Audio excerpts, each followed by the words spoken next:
राज्य सरकार ने बड़ा फैसला लेते हुए प्रदेश में 44 पदों पर राजनीतिक नियुक्तियां कर दी हैं। पार्टी के कई वरिष्ठ नेताओं को उनके काम का इनाम दिया गया है। दीपचंद खैरिया को राजस्थान किसान आयोग का अध्यक्ष बनाया गया है।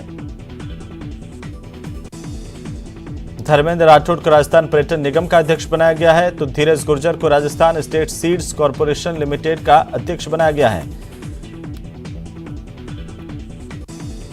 साथ ही डॉक्टर चंद्रभान को उपाध्यक्ष बनाया गया है 20 सूत्रीय कार्यक्रम क्रियान्वयन और समन्वय समिति का। जोगिंदर सिंह अवाना देवनारायण बोर्ड के अध्यक्ष होंगे।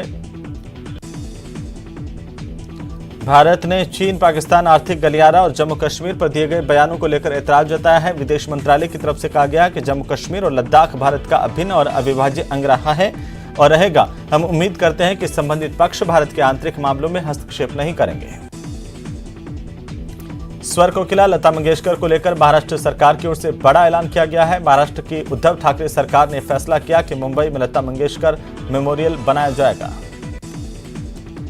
पीएम मोदी ने एक न्यूज एजेंसी को दिए गए इंटरव्यू में कहा कि कांग्रेस की कार्यशैली और विचारधारा के आधार पर संप्रदायवाद, जातिवाद, भाषावाद, प्रांतवाद, भाई भतीजावाद और भ्रष्टाचार है।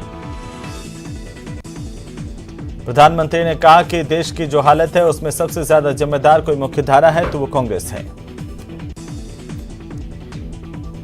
प्रधानमंत्री ने अपनी बात रखते हुए कहा कि मैं समाज के लिए हूं, परंतु मैं जो नकली समाजवाद की चर्चा करता हूं तो पूरी तरह से परिवारवाद है।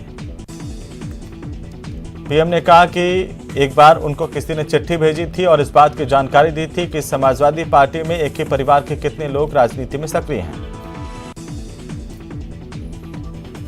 उधर केंद्रीय मंत्री अनुराग ठाकुर ने कहा कि करोड़ों बहनों को उज्ज्वला योजना के तहत रसोई गैस के सिलेंडर दिए गए हैं और अब होली दीपावली पर 2 रसोई गैस के सिलेंडर मुफ्त में दिए जाएंगे। केंद्रीय गृह मंत्री अमित शाह ने कहा कि गोवा में हर परिवार को 3 एलपीजी के सिलेंडर मुफ्त दिए जाएंगे। आरजेडी सुप्रीमो लालू प्रसाद यादव ने यूपी चुनाव को लेकर प्रतिक्रिया देते हुए कहा कि बीजेपी अयोध्या, वाराणसी और मथुरा पर ही अटकी है, इन्हें कोई हिंदू वोट नहीं देगा। बजट को लेकर के न्यूज 18 राजस्थान की खबर पर प्रदेश में मुहर लगी है। 23 फरवरी को आपनो बजट पेश किया जाएगा। 15 फरवरी को सीएम अशोक गहलोत राज्यपाल के अभिभाषण पर जवाब देंगे। बीजेपी के प्रदेश अध्यक्ष सतीश पूनिया ने रीट लीक्स पर प्रतिक्रिया देते हुए कहा कि सीबीआई जांच से कम कुछ भी मंजूर नहीं। पूनिया ने कहा कि लाखों अभ्यर्थियों का भविष्य नहीं बिगड़ने देंगे। बजट सत्र के दौरान अपने अभिभाषण में राज्यपाल ने राज्य सरकार की तारीफ करते हुए कहा कि कोरोना मैनेजमेंट में राजस्थान सर्वश्रेष्ठ प्रदेश रहा। उन्होंने कहा कि आपदा से बेहतर तरीके से निपटा, किसी को भूखे नहीं सोने दिया। राज्यपाल कलराज मिश्र ने कहा कि कोरोना संकट काल में प्रवासी मजदूरों को सरकार ने घर तक पहुंचाया और सरकार के फैसलों से आम आदमी को राहत मिली है। इसके साथ ही राज्यपाल ने कहा कि दूसरी वेव में ऑक्सीजन पर सरकार ने पूरी तैयारी की थी और गंभीर मरीजों के इलाज में कोई कसर नहीं छोड़ी। इसके अलावा अस्पतालों और बेड्स में सुविधाएं बढ़ाई गई हैं। वहीं राज्यपाल के अभिभाषण के दौरान सदन में विपक्ष ने जबरदस्त हंगामा किया। इस दौरान वेल में आई आरएलपी के विधायकों ने जमकर हंगामा किया। बीजेपी ने रीट के मामले को लेकर अपना विरोध जताया। राज्यपाल के अभिभाषण के बाद वसुंधरा राजे से मुख्यमंत्री अशोक गहलोत मिले सदन में। इस दौरान कांग्रेस विधायक भी मौजूद रहे। दूसरी ओर एसीबी ने प्रदेश में घूसखोरों के खिलाफ अभियान चलाया हुआ है। एसीबी ने जालोर में 1 लाख की रिश्वत लेते हुए सेंट्रल जीएसटी के अधीक्षक को ट्रैप किया है, तो वहीं जयपुर में निगम के संविदा कर्मी को भी गिरफ्तार किया है। मुख्यमंत्री अशोक गहलोत की नफासत से विपक्ष भौचक्का रह गया। गहलोत ने सियासी डिप्लोमेसी की विधानसभा में ऐसी मिसाल पेश की कि प्रतिपक्ष के सदस्य हंसते हंसते लोटपोट हो गए। इसी बीच कोरोना को लेकर के बड़ी जानकारी, कोरोना पर बड़ा अपडेट है। पिछले 24 घंटे में कोरोना के 67,084 नए केस सामने आए हैं। पिछले 24 घंटे में 1,67,882 लोग रिकवर भी हुए हैं और पिछले 24 घंटे में ही अगर हम बात करें तो 1,241 लोगों की कोरोना से मौत हुई है। इस तरह से ये बड़ी जानकारी, बड़ी अपडेट कोरोना को लेकर के 67,000 से ज्यादा नए केसेस हैं। उधर राज्य विधानसभा के शुरू हुए बजट सत्र में गहलोत सरकार इस सत्र में 1 दर्जन से ज्यादा विधेयक लेकर के आएगी। इसमें सबसे महत्वपूर्ण बिल नकल विरोधी कानून से जुड़ा होगा। विधानसभा सत्र शुरू होते ही वकील संघ अपनी मांगों को लेकर के एक बार फिर से लामबंद हो गए हैं। एडवोकेट प्रोटेक्शन एक्ट और अधिवक्ता कल्याण कोष संशोधन विधेयक को इसी सत्र में लागू कराने की मांग को लेकर 11 फरवरी को हाईकोर्ट से लेकर विधानसभा तक शांति मार्च निकाला जाएगा। राजस्थान क्रिकेट एसोसिएशन के अध्यक्ष वैभव गहलोत बुधवार को राजसमंद के दौरे पर रहे। वैभव गहलोत ने इस दौरान नाथद्वारा में श्रीनाथ जी के दर्शन किए। मीडिया से बातचीत के दौरान वैभव गहलोत ने कहा कि प्रदेश में क्रिकेट को बढ़ावा देने के लिए आरसीए लगातार प्रयासरत है। बीजेपी के प्रदेश अध्यक्ष सतीश पूनिया की ओर से कांग्रेस के प्रदेश अध्यक्ष गोविंद सिंह डोटासरा पर की गई टिप्पणी के खिलाफ एनएसयूआई की तरफ से प्रदेश अध्यक्ष अभिषेक चौधरी के आह्वान पर सभी जिला मुख्यालयों पर प्रदर्शन किया गया। कोटा में भारतमाला प्रोजेक्ट के तहत चल रहे एक्सप्रेस हाईवे निर्माण में भूमि अधिग्रहण के अधूरे मुआवजे समेत विभिन्न मांगों को लेकर किसानों ने निर्माण कार्य बंद करवाकर आंदोलन का आगाज कर दिया है। विधानसभा के बजट सत्र के साथ ही बेरोजगारों ने राजधानी का रुख किया। विभिन्न भर्ती परीक्षाओं से जुड़े बेरोजगार अभ्यर्थियों ने जयपुर के 22 गोदाम पर प्रदर्शन किया और हंगामा किया। विधानसभा और सिविल लाइन कूच करने की कोशिश की गई, लेकिन पुलिस ने बेरोजगार अभ्यर्थियों को धरना स्थल पर ही रोक दिया। जोधपुर जेएनवीयू केंद्रीय कार्यालय के बाहर छात्र हितों की मांगों को लेकर अखिल भारतीय विद्यार्थी परिषद के कार्यकर्ताओं ने प्रदर्शन किया। इस दौरान इन कार्यकर्ताओं ने बीएससी और बीए द्वितीय वर्ष परीक्षा परिणामों में हुई अनियमितताओं की जांच की मांग की है। खबरों में रुकेंगे एक छोटे से ब्रेक के लिए, जल्द लौटेंगे।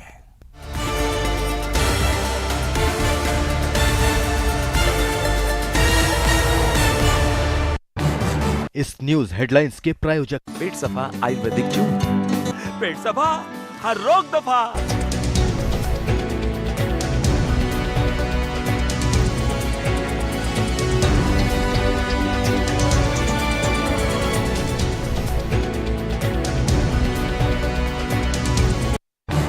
इस न्यूज हेडलाइंस के प्रायोजक पेट सफा आयुर्वेदिक जूस, पेट सफा हर रोग दफा। भारत ने चीन पाकिस्तान आर्थिक गलियारा और जम्मू कश्मीर पर दिए बयानों को लेकर ऐतराज जताया है। विदेश मंत्रालय ने कहा कि जम्मू कश्मीर और लद्दाख भारत का अभिन्न और अविभाज्य अंग रहा है और रहेगा। हम उम्मीद करते हैं कि संबंधित पक्ष भारत के आंतरिक मामलों में हस्तक्षेप नहीं करेंगे। हिजाब मामले की सुनवाई कर रही कर्नाटक हाईकोर्ट की सिंगल बेंच ने याचिका को बड़ी बेंच को भेजने का फैसला किया है। जस्टिस कृष्णा दीक्षित की सिंगल बेंच ने लगातार दूसरे दिन बुधवार को इस मामले पर सुनवाई की और इसे बड़ी बेंच में भेजने का आदेश दिया। कर्नाटक में हिजाब पर हो रहे हंगामे पर केंद्रीय मंत्री मुख्तार अब्बास नकवी ने कहा, हमारे देश में अल्पसंख्यक लोगों की आर्थिक, सामाजिक, शैक्षणिक अधिकार बराबर हैं, इसलिए हिजाब पर किसी तरह का हंगामा ठीक नहीं है। जो संस्थान हैं उनके अपने ड्रेस कोड होते हैं, उस पर सांप्रदायिक कील मत ठोकिए। हिजाब विवाद पर खड़गे ने कहा कि वोटों का ध्रुवीकरण करने के लिए जानबूझकर यह किया गया है। कुछ लोग हिंदू मुस्लिम को लड़ाने की कोशिश कर रहे हैं, लेकिन कर्नाटक हमेशा एकजुट होकर रहा है। इसके पीछे राजनीतिक पार्टियां काम कर रही हैं। कांग्रेस महासचिव प्रियंका गांधी वाड्रा ने आगामी विधानसभा चुनाव के लिए लखनऊ में पार्टी का घोषणा पत्र जारी किया। इस मौके पर प्रियंका गांधी ने कहा कि कांग्रेस की सरकार बनने पर 10 दिन में किसानों का कर्ज माफ किया जाएगा। शिवसेना सांसद संजय राउत ने राज्यसभा के सभापति वेंकैया नायडू को चिट्ठी लिखी है। राउत ने ईडी पर गंभीर आरोप लगाते हुए कहा कि उन पर महाराष्ट्र की सरकार गिराने का दबाव बनाया जा रहा है। बजट सत्र के दौरान अपने अभिभाषण में राज्यपाल ने राज्य सरकार की तारीफ करते हुए कहा कि कोरोना मैनेजमेंट में राजस्थान सर्वश्रेष्ठ प्रदेश रहा। उन्होंने कहा कि आपदा से बेहतर तरीके से निपटा गया, किसी को भूखे सोने नहीं दिया गया। कलराज मिश्र ने कहा कि कोरोना संकट काल में प्रवासी मजदूरों को सरकार ने घर तक पहुंचाया है और सरकार के फैसलों से आम आदमी को राहत मिली है। राज्यपाल के अभिभाषण के दौरान सदन में विपक्ष ने जबरदस्त हंगामा कर दिया। इस दौरान वेल में आए आरएलपी विधायकों ने जमकर हंगामा किया। बीजेपी ने रीट लीक्स पर विरोध जताया। राज्यपाल के अभिभाषण के बाद वसुंधरा राजे से मिले मुख्यमंत्री अशोक गहलोत। इस दौरान कांग्रेस विधायक भी मौजूद रहे। उद्योग मंत्री शकुंतला रावत ने सदन में जाने से पहले पूजा अर्चना की। इस दौरान विधानसभा स्थित शिव मंदिर में दुग्धाभिषेक कर प्रदेश की खुशहाली की कामना की। एसीबी ने प्रदेश में घूसखोरों के खिलाफ अभियान चलाया। एसीबी ने जालोर में 1 लाख की रिश्वत लेते हुए सेंट्रल जीएसटी के अधीक्षक को ट्रैप किया। जयपुर में हक के लिए बेरोजगारों ने जमकर प्रदर्शन किया और सरकार के खिलाफ हल्ला बोला। पुलिस ने 22 गोदाम पर उन्हें रोका। विधानसभा के घेराव की योजना थी। मुख्यमंत्री अशोक गहलोत की नफासत से विपक्ष भौचक्का रह गया। गहलोत ने सियासी डिप्लोमेसी की विधानसभा में ऐसी मिसाल पेश की कि प्रतिपक्ष के सदस्य हंसते हंसते लोटपोट हो गए। राजस्थान लोक सेवा आयोग की आरएएस मुख्य परीक्षा 25 और 26 फरवरी को आयोजित होने वाली है, जिसकी तारीख को आगे बढ़ाने की मांग को लेकर आज अजमेर में सैकड़ों अभ्यर्थी। चलिए ब्रेक के बाद एक बार फिर से आपका स्वागत है। एक बार फिर से फटाफट खबरों पर लौटते हैं। करौली में अवैध शराब के खिलाफ कार्रवाई के दौरान पुलिस पर ग्रामीणों ने पथराव किया। हालांकि हादसे में एक भी पुलिसकर्मी के घायल होने की खबर नहीं है। उधर बांसवाड़ा में सड़क हादसे में एक व्यक्ति की मौत हो गई। इस हादसे में एक और व्यक्ति बुरी तरह से घायल हो गया, जिसे अस्पताल ले जाया गया। अलवर में लता मंगेशकर की मौत के सदमे में 105 साल की एक बुजुर्ग महिला की मौत होने की खबर है। बॉलीवुड के गाने बुझाकर इस बुजुर्ग महिला की अंतिम यात्रा निकाली गई। कोटा में एक शादी समारोह में कुछ बदमाशों ने एक व्यक्ति पर फायरिंग कर दी। पुलिस ने फरार बदमाश के खिलाफ केस दर्ज कर लिया है। कोटा में जिला कलेक्टर ने नगर निगम कार्यालय का निरीक्षण किया। इस दौरान नगर निगम आयुक्त समेत तमाम अधिकारी मौजूद रहे। कोटा में प्रधानमंत्री सुरक्षित मातृत्व अभियान का आयोजन किया गया, जिसके तहत 1458 गर्भवती महिलाओं के स्वास्थ्य की जांच की गई है। झालावाड़ में सड़क हादसे में एक बच्चे समेत 3 लोगों की मौत हो गई। पुलिस मामले की जांच कर रही है। कोटा में खाद्य सुरक्षा टीम ने सैंपलिंग के दौरान दर्जनों दुकानों से खाद्य सामग्री जब्त की है। शुद्ध के लिए युद्ध अभियान के तहत यह निरीक्षण किया गया। श्रीगंगानगर में पुलिस ने एक आरोपी को गिरफ्तार कर लिया। आरोपी के पास से 1 किलो 250 ग्राम अफीम बरामद की गई है। सुजानगढ़ में पुलिस ने दुष्कर्म के आरोपी को गिरफ्तार किया। आरोपी ने पीड़िता को शादी न करने पर जान से मारने की धमकी दी। कोटा में बुधवार को सभी 78 चिकित्सा संस्थानों पर प्रधानमंत्री सुरक्षित मातृत्व अभियान का आयोजन किया गया, जिनमें से 1458 गर्भवती महिलाओं की प्रसव पूर्व विशेष जांच की गई। कोटा की किशोरपुरा थाना पुलिस ने अवैध हथियारों के साथ एक बदमाश को गिरफ्तार किया। आरोपी के खिलाफ पहले से 9 मामले दर्ज हैं।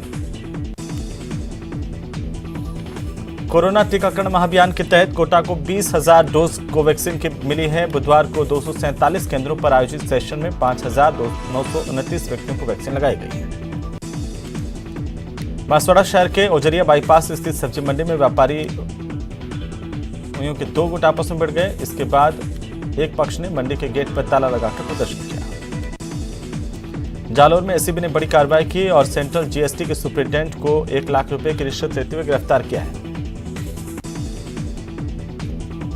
कोटपुतली के डीटी ऑफिस की ओर से जाने वाले रास्ते पर पुलिस प्रशासन की मौजूदगी में पिलर लगवाए गए हैं। प्रशासन की इस कार्रवाई का कई लोगों ने विरोध भी जताया, लेकिन भारी पुलिस जाब्ते के आगे उनकी एक नहीं चली। बीजेपी प्रदेशाध्यक्ष सतीश पुनिया पर एनएसयूआई कार्यकर्ताओं ने कांग्रेस के प्रति बड़बोलेपन और अमर्यादित बयान देने के आरोप लगाए हैं और साथ ही साथ इस पूरे मामले को लेकर प्रदर्शन किया। कोटा में बीजेपी प्रदेश अध्यक्ष सतीश पुनिया की कार का घेराव करके उग्र प्रदर्शन के मामले में सियासत जारी। कोटा देहात के भाजपा कार्यकर्ताओं ने इटावा में एसडीएम को ज्ञापन दिया और कार्रवाई की मांग की। बहुचर्चित कांकाणी हिरण शिकार मामले में सलमान खान से संबंधित सभी अपीलों को हाईकोर्ट में ट्रांसफर करवाने को लेकर के दायर सलमान खान की याचिका पर राजस्थान हाईकोर्ट मुख्य पीठ में सुनवाई आगे नहीं बढ़ पाई। बीकानेर में जमीन पर कब्जों को नियमन करने के राज्य सरकार के फैसले के विरोध में पिछले 28 दिनों से धरने पर पूर्व मंत्री देवी सिंह भाटी बैठे। उनका साथ देने के लिए करनी सेना के लोग भी पहुंचे। उत्तर पश्चिम रेलवे के डीआरएम नरेंद्र कुमार दौसा के बांदीकुई पहुंचे। इस दौरान उन्होंने बांदीकुई जंक्शन और आगरा फाटक का अवलोकन किया। इस मौके पर रेलवे के अनेक अधिकारी मौजूद रहे। अलवर जिले के सरिस्का के जंगल में बसे गांव के लोगों को वैक्सीन लगाना बड़ी चुनौती बना हुआ है। ग्रामीण टीका लगवाने से कतरा रहे हैं और इसके बावजूद मेडिकल टीम के सदस्य पैदल दुर्गम रास्तों तक पहुंच करके वैक्सीन लगा रहे हैं। राज्य विधानसभा से शुरू हुए बजट सत्र में अशोक गहलोत सरकार इस सत्र के दौरान 1 दर्जन से ज्यादा विधेयक लेकर आएगी। इसमें सबसे महत्वपूर्ण बिल नकल विरोधी कानून से जुड़ा होगा। तो प्रदेश